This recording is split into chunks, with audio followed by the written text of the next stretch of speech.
अब हम पाठ 4 कठपुतली के प्रश्न उत्तर को समझेंगे। पहला प्रश्न है, कठपुतली को गुस्सा क्यों आया?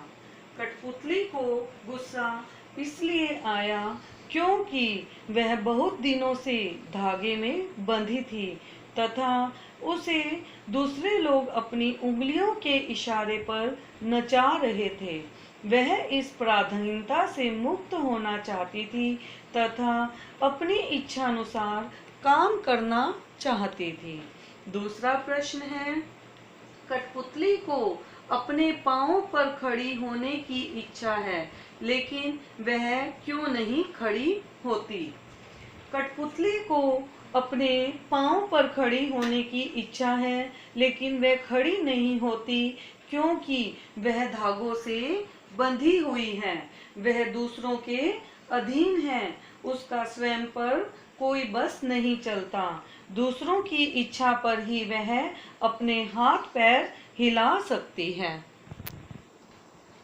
प्रश्न 3, पहली कठपुतली की बात दूसरी कठपुतलियों को क्यों अच्छी लगी? पहली कठपुतली की बात दूसरी कठपुतलियों को अच्छी लगी क्योंकि वह स्वतंत्रता की बात कहती है। आज़ादी किसे प्रिय नहीं है। वह सोचती हैं कि यदि वह स्वतंत्र हो गई तो उन्हें भी अपने पैरों पर खड़ा होने का अवसर मिल जाएगा।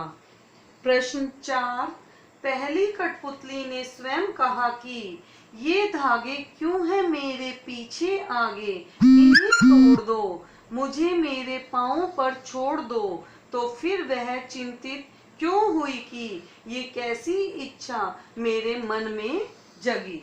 उत्तर, पहली कठपुतली स्वतंत्र होकर अपने पैरों पर खड़ी होना चाहती है, लेकिन जब उस पर सभी कठपुतलियों की स्वतंत्रता की जिम्मेदारी आती है तो वह डर जाती है कि कहीं उसका उठाया कदम सबको मुसीबत में न डाल दे।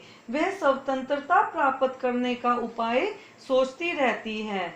उसे लगता है कि कहीं सबकी जिम्मेदारी उस पर न आ जाए, कि वह सबकी जिम्मेदारी उठा भी पाएगी या नहीं।